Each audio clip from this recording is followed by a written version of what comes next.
Hi, my name is Caitlin McKeever, and I'm with the Bruce County Public Library. Welcome to today's Local Author Talk. In this series, we will chat with local authors to learn a little more about them and their work. Today, I have Dorothy Brown Henderson, and Dorothy currently lives in Waterloo with her husband, but spends as much time as possible at her family cottage on Lake Huron. She has enjoyed a variety of careers. She was a music teacher, a mental health worker, a writer, Christian educator, and leadership developer, and before retirement, the minister of Cavan Presbyterian Church in Exeter, Ontario. Dorothy enjoys spending time with her 3 grown children and their spouses and her 4 grandchildren, writing, reading, cooking, and growing plants of all sizes and shapes. After retirement, Dorothy decided to become a full-time writer. She's the author of a cookbook, Loving It Local, Preparing Delicious Fresh Local Food, and that was published in 2014.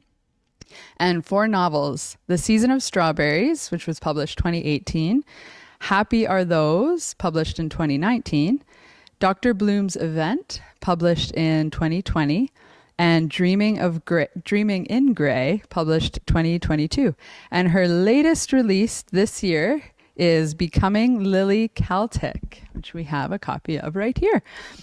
Welcome, Dorothy. Thank you. So let's start with a little synopsis of your book. Okay. Becoming Lily Celtic is the story of a 40-year-old woman who is stuck in her life. She wanted to be an architect as a child, a teenager, and got discouraged from doing that. She's Ukrainian Canadian, grew up in southern Manitoba, and the story is really of her journey to becoming an independent and confident person, because she was quite overcome with shyness a lot of times in her life. She's very smart, but she she does escape from her little village. I shouldn't say escape, but she does leave and go on a journey to a new life. But many things go wrong, or else there wouldn't be a story. You need those twists. Yes. Yes, very good. All right, so to start with, what words would you use to describe yourself as an author? Well, I think the best words are what my readers say about me, and people tell me when they read my stories that they love my characters, that they're like friends. And I had a woman from Nova Scotia wrote me a note just last week and said, this winter when the snow is flying, I'm going to get down all your books and read them again, because it'll be like re-meeting all my old friends. I That's thought that was a lovely. lovely sentiment, yes. But I also think people tell me my stories move along quickly, and when they get to the end of a chapter, they think, I have to keep going. So that's always good to hear.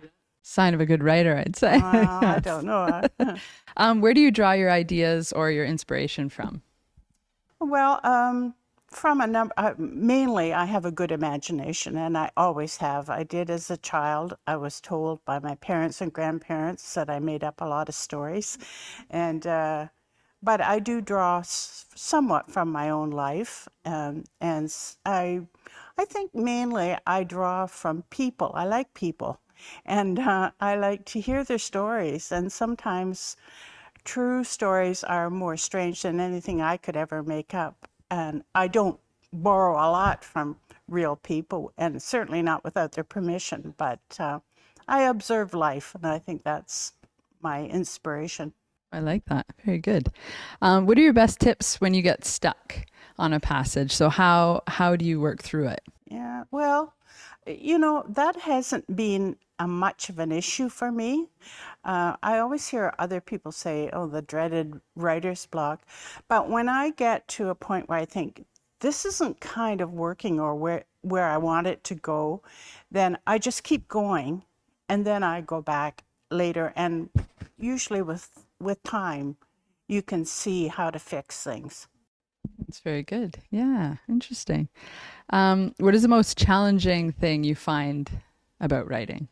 Oh, that's easy. Sitting. I just find it really hard to be so sedentary, and so I have to be very disciplined with myself. I have one of those little old-fashioned minute timers, and I put it on for 55 minutes.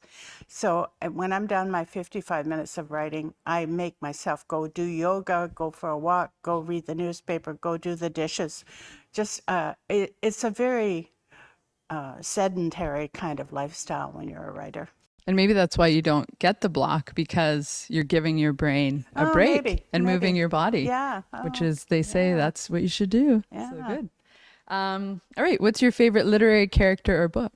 Oh, that's a no-brainer for me. Despite the recent controversy, I absolutely love Alice Munro.